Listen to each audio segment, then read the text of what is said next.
ध्यान रखना महाराज। कहते हैं चार दुख बहुत बताए गए हैं। कहते हैं आज मैया जैसे ही अपने बेटा की लाश पर रोने लगी, उसी समय आज नारायण मैया पपक के रोने लगी, कहने लगी लाला पीछे नीचे कर जाए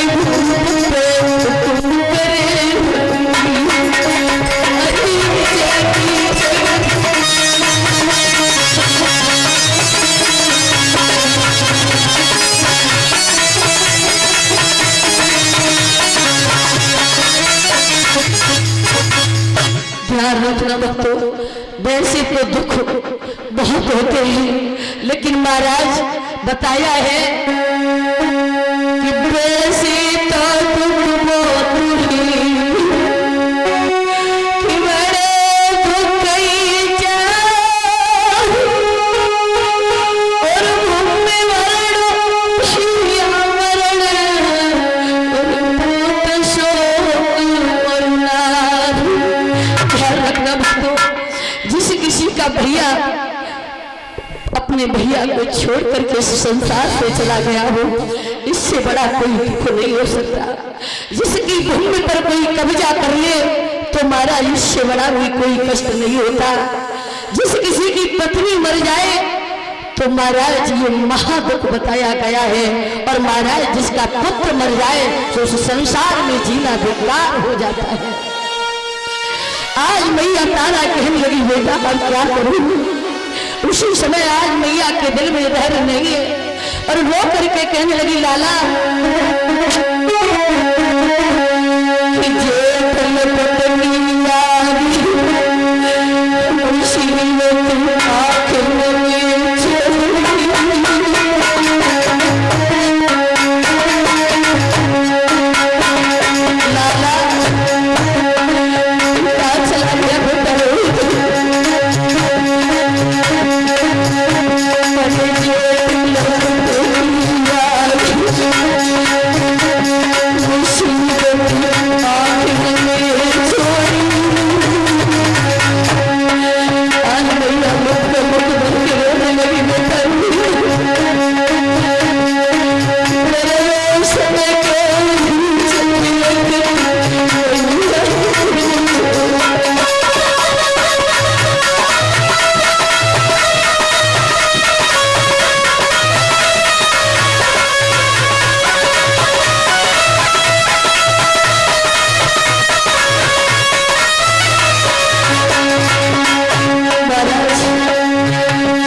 महाराज आज मैया रो रही है। उसी समय बाप का माली आया। बाप का माली कहने लगा अरे बहन तेरे बेटा को सर्प ने खाया है, इसकी लाश फट जाएगी, इस बेटा को तू यहाँ से ले जा, इस बेटा का दान संस्कार कर दे क्योंकि तेरे बेटा को सर्प ने खाया, इसकी लाश फट जाएगी। बहन तू ले जाए यहाँ से। उसी समय महाराज मैया तारा कहने लगी अरे भैया माली तुझे क्या मालूम है बेटा का शोक क्या होता है। आज मैया अपनी यादी साड़ी फाड़ करके अपने बेटा के ऊपर कफन डाल दिया और कफन को ढाल करके महाराज जिस लाश को चार चार कंधे लगते हैं आज उस लाश को मैया ने अकेले उठा लिया। आज बेटा आज वो धन लटक रहा तारा इधर और लेकर के मैया शमशान के लिए चली है।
ध्यान रखना बच्चों, आज भैया तारा अपने बेटा की लाश ले जाकर के शमशान में जब रख दी तो उसी समय महाराज रात्रि का समय था और जैसे ही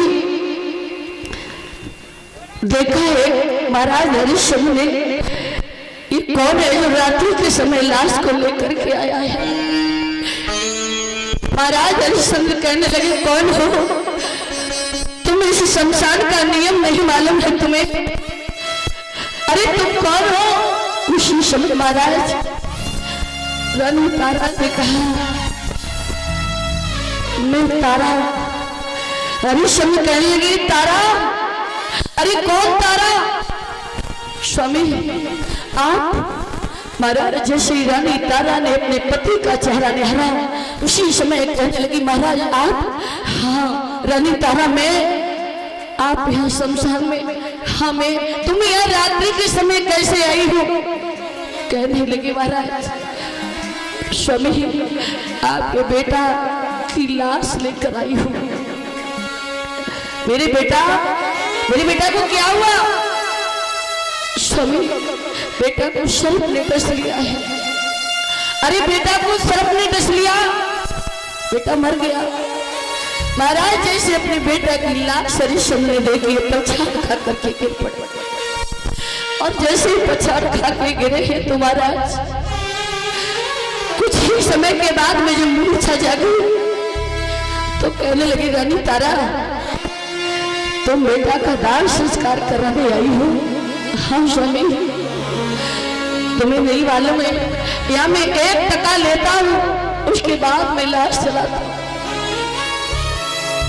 स्वामी ये तुम्हारा भी तो बेटा है, ये मेरा ही बेटा नहीं, इसमें आधे में बात तुम्हारा है स्वामी, मेरे पास कुछ नहीं। मेरा बेटा तू है लेकिन मेरे पास 1 टका नहीं है। हरिश्चंद्र कहने लगे नहीं तारा, जिस दिन मैं नदी पर जल भरने के लिए गया था तो मां धर्म तुम्हारा था लेकिन यहाँ धर्म हमारा। मैं 1 टका लेने के बाद में लाश को जलाऊंगा। आज महाराज रानी तारा कहने लगे स्वामी गर्म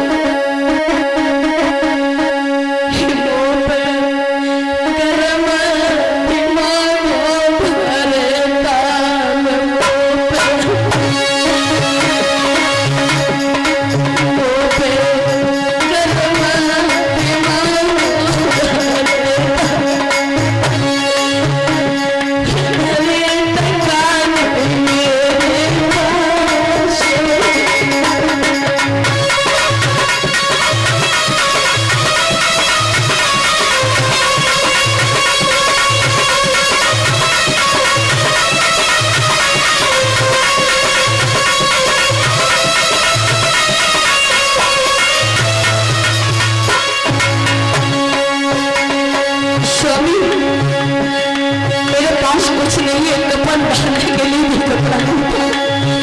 आज मेरी आधी साड़ी फाड़ करके अपने बेटा कपन बनाया है, आधी साड़ी फाड़ के अपने बेटा की लाश पर डाल दिया है, आधी मेरे शरीर को मेरे तन पर पड़ी है। स्वामी मेरे पास कुछ नहीं है।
कहने लगी, स्वामी मेरे पास एक टका नहीं है।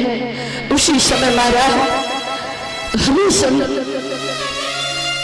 अपनी रवि तारा की जो आधी साड़ी शरीर में लपेटे हुए थी, वो आधी साड़ी को खींच करके हरी समय टका के रूप में ले ली।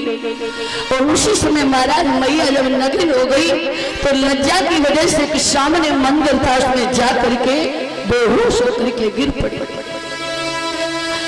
और इसी के बीच में सम्मान आया है, परम सम्मानीय हमारे विजयपाल सिंह भैया